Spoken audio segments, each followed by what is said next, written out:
Good morning. Is it on? Can you hear me? Okay. I want to introduce our guest speaker. I'm excited. The second of a Taft graduate who is in ministry, and in the future we'll have more. A lot of Taft graduates are doing really interesting things, and being a chaplain minister, I'm interested in those who are in the ministry and in work, social justice work. But Fred also comes to us by way of the Paduano Endowed Fund, to bring people here to speak about, in a very broad sense, about moral, ethical, and spiritual issues. So we're grateful to the Paduano family.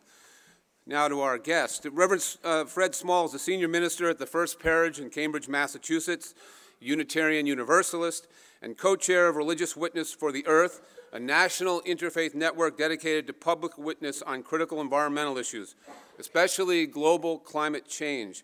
He's a spiritual teacher, a singer and song leader, and an advocate for peace, justice, and earth care. After graduating from Yale and earning a BA in American Studies and then the University of Michigan Law School, Fred worked as a staff attorney for the Conservation Law Foundation. Fred left CFL to tour internationally as a folk singer and songwriter, releasing 7 albums over 2 decades. After earning his Master's of Divinity degree at Harvard Divinity School, Fred was called to serve the First Church Unitarian in Littleton, Massachusetts, where he was ordained and installed in November of 1999. He was called by First Parish in Cambridge, which is near the Harvard campus, in April of 2008. Fred has received the Peace and Justice Award from the Cambridge Peace Commission and the Religious Leadership Award from the Religious Coalition for the Freedom to Marry. In 2007, Grist magazine named Fred one of the 15 green religious leaders worldwide.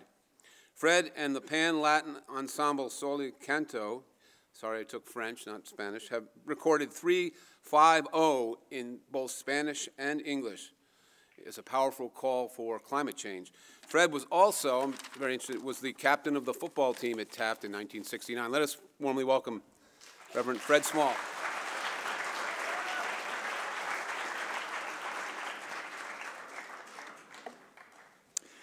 In 1970, when I graduated from Taft, was the year of the first Earth Day. I was 17 years old when I joined the environmental movement. From today's vantage point, the environmental movement of 1970 looks innocent, naive, and racist. Racist because its white leaders were clueless that people of color in this country and worldwide bear the heaviest burden of pollution. It never occurred to most of us that any effective movement to end pollution has got to include people of color in its leadership. Naive, because we imagined that a grassroots campaign of education and advocacy could overcome the political power and wealth of corporate polluters. And innocent? Innocent because we wouldn't know for another 2 decades that the Earth's climate was already broken, and we were hurtling toward catastrophic global warming. In 1970, we thought a little government regulation could clean up our air and water and protect wilderness and endangered species. Now we know that restoring the climate and protecting public health and species diversity demand, at the very least, a new economic and energy system that internalizes externalities, forcing corporations to pay the true cost of their products and their pollution. Not surprisingly, this transition has been resisted fiercely and thus far successfully by those who profit from the status quo. Global warming is no longer about the future. It's here right now. We used to talk about the crisis to come. Now we talk about Hurricane Sandy and Typhoon Haiyan. At this moment, Yeb Sano, the lead delegate from the Philippines to the climate talks in Warsaw, is on a hunger strike, demanding action to stop global warming because 10,000 Filipinos are dead, while Sano's brother is collecting corpses in the streets with his own hands. Extreme weather, flooding, heat waves, forest fires, drought, famine are killing people right now. Climate is a moral issue. Global warming is theft. It is a crime perpetrated by my generation against your generation, and by your generation against the next generation. It is stealing right now from the most vulnerable of the Earth's peoples, most of them poor and of color. Those most responsible for climate change are least at risk. But because we're all connected, we're all at risk. We are caught in an inescapable network of mutuality. Martin Luther King Jr. wrote from Birmingham jail, tied in a single garment of destiny.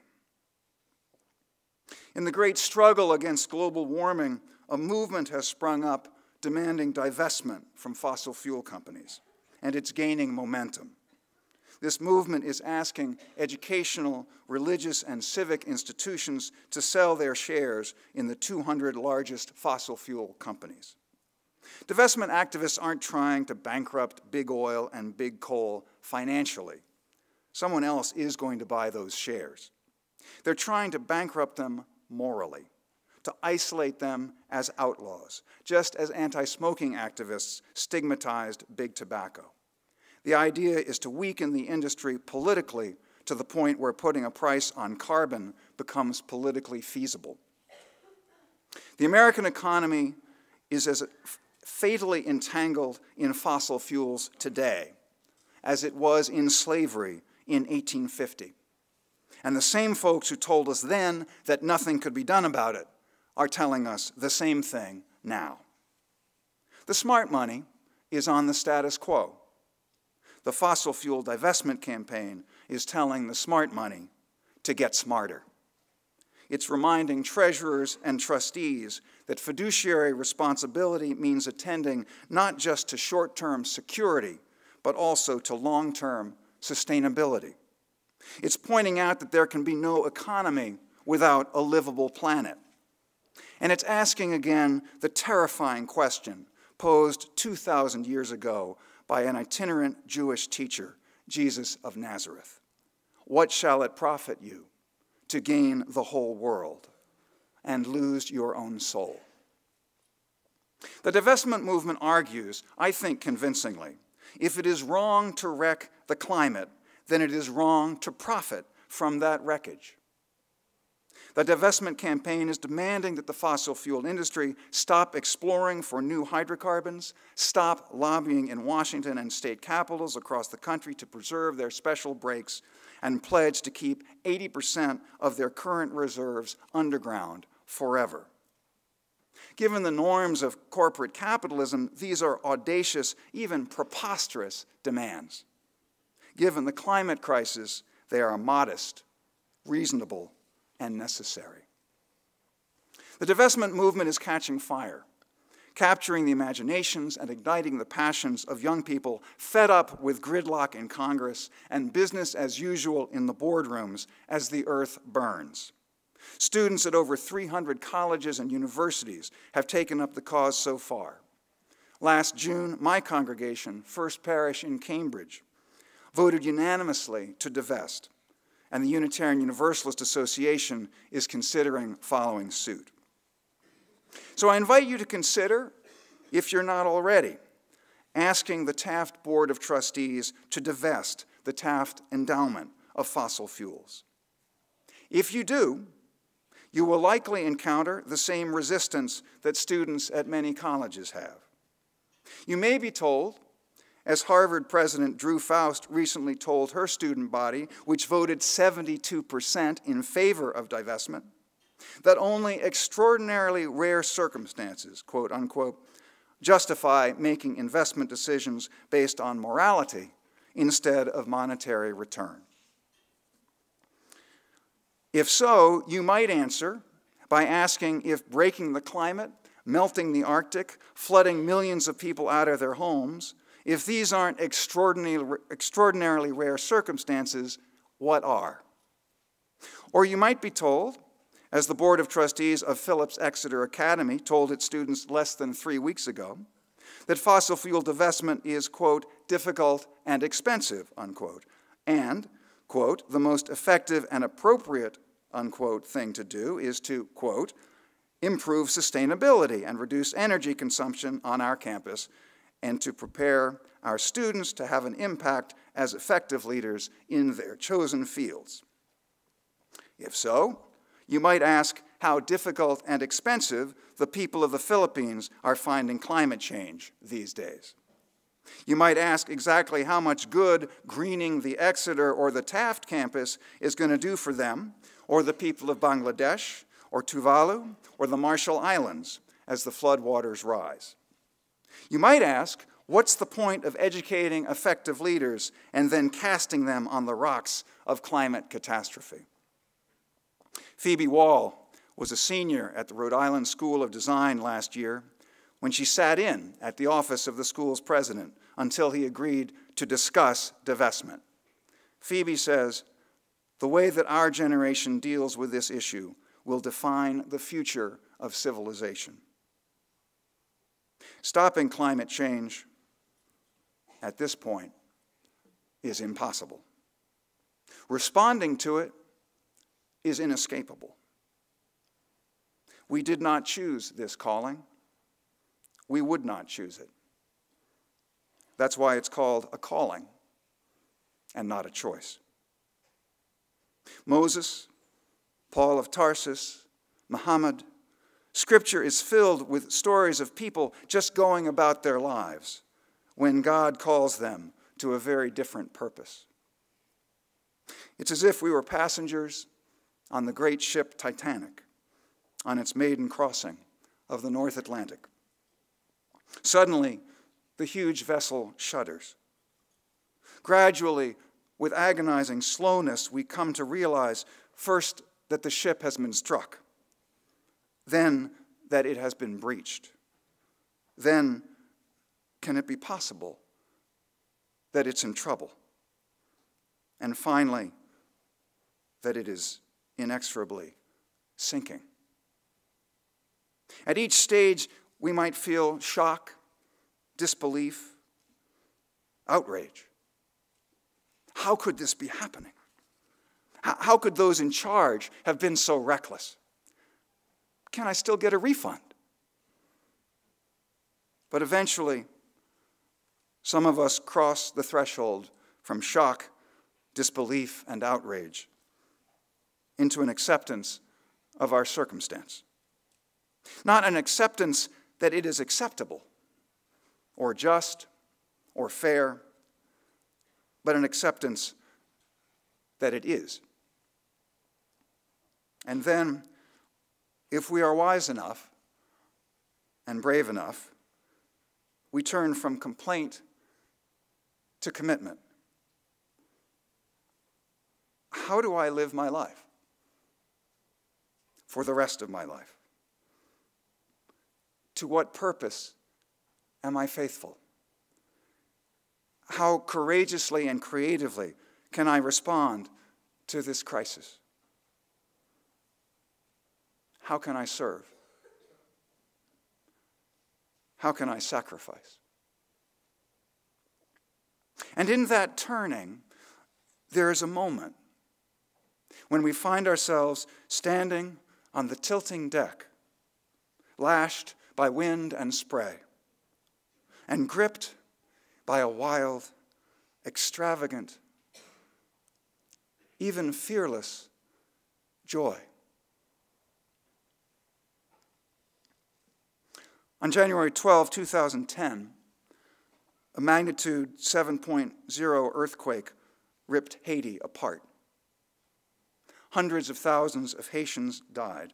250,000 homes were destroyed.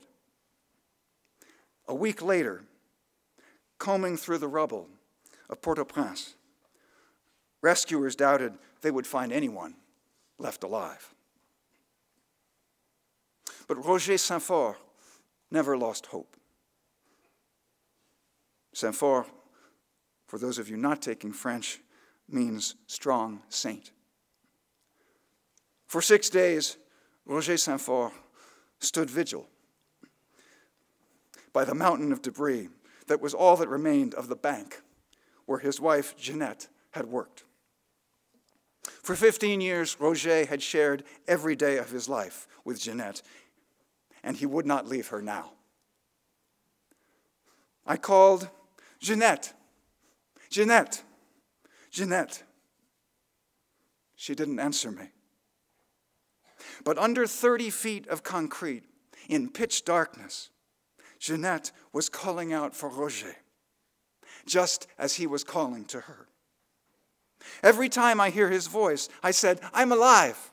I'm alive. Please help me. I'm alive." Roger couldn't hear her. But hoping,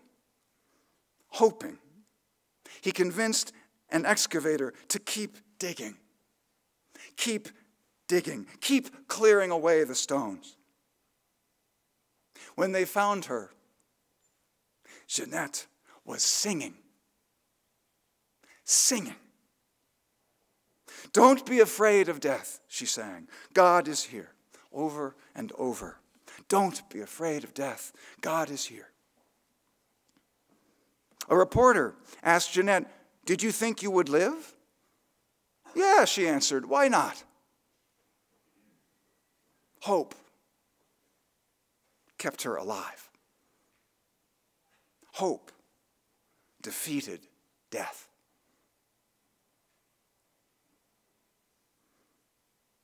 Dr. King told us, we must accept finite disappointment,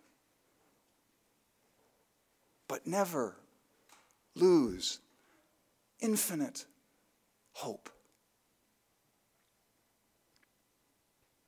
Nelson Mandela tells us, it always seems impossible until it is done.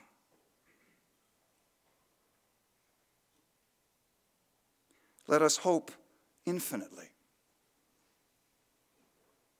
and do the impossible.